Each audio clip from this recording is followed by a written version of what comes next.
এই সরকারের পদত্যাগের পরে পুলিশ বাহিনী যখন তাদের কাজকর্ম থেকে হাত গুটিয়ে নিয়েছেন, যখন ঘোষণা দিয়েছে তারা কাজে যোগদান করবে না, গ্রামে গঞ্জে রাস্তাঘাটে যখন অস্থিতিশীল পরিস্থিতির সৃষ্টি হয়েছে, বাংলাদেশের রাস্তাঘাট গ্রামে গঞ্জে আমার কওমি মাদ্রাসার ছাত্ররা পাহারা বসায়ছে। বাংলাদেশের রাস্তাঘাটে কোথাও পুলিশ নাই, ট্রাফিক নাই, যানজটের যখন সৃষ্টি হয়েছে আমরা কিন্তু কেউ পিছিয়ে থাকি নাই। স্কুল কলেজ ইউনিভার্সিটির ছাত্রদের কাঁধে কাঁধ মিলে আমার কওমি মাদ্রাসার ছাত্ররা ট্রাফিকের দায়িত্ব পালন করেছেন। কথা কথায় বক্তৃতায় বলতেন পালাবো না, এখন কোথায় গেলেন? মিস্টার কাওয়া কাদের সাহেব গেলেন কোথায়? 1.5 মাস রিমান্ডে ছিলাম, 1.5 মাস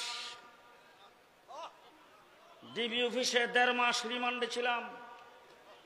যে অত্যাচার অবিচারের শিকার হয়েছি সারা রাত্র বলল শেষ হবে না। একদিনের জন্য পাকিস্তান যাই নাই, ইচ্ছা করলেই পাকিস্তান যাওয়া যাবে না। তার কারণ হলো পাকিস্তানের সাথে আমাদের কোনো বর্ডারের সংযোগ নাই। একদিনের জন্য আমরা পাকিস্তান যাই নাই। পাকিস্তানি রাজাকার আমরা নই। তোমরা যারা আজকে ভারতে গিয়েছো তোমরা সবাই ইন্ডিয়ান রাজাকার, ইন্ডিয়ান রাজাকার। কিন্তু আমরা যদি ইচ্ছা করতাম 1 ঘন্টার ভিতরে বাংলাদেশের কোন হিন্দু এই দেশে থাকতে পারত না। 1 ঘন্টার ভিতরে সমস্ত হিন্দুকে চাটাই করে দিতে পারতাম। কিন্তু আমরা তাদের নাগরিক ভাই, তাদের উপর কোন একটা আচরণ আমরা দেই নাই। আমাদের আইনজীবীকে হত্যার প্রতিশোধে আমরা একজন হিন্দুকে আমরা মারি নাই। সংখ্যালঘুদের উপর নির্যাতন হচ্ছে, হিন্দু সম্প্রদায়কে দিয়ে বিবৃতি দিচ্ছ, আবার ভারতে আমার হাই কমিশনের মধ্যে যে আক্রমণ করেছ, আমার মুসলমানদের উপর আক্রমণ করেছ, আবার বর্ডার দিকে তোমরা মিছিল সহকারে আসছো বাংলাদেশে ঢুকার জন্য।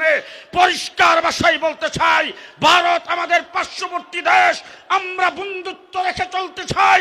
যদি বন্ধুত্বের খেলাপ করে দেশের স্বাধীনতার বিরুদ্ধে যদি তোমরা দাঁড়াও, কাউকে ছেড়ে দেওয়া হবে না, কাউকে ছেড়ে দেওয়া হবে না।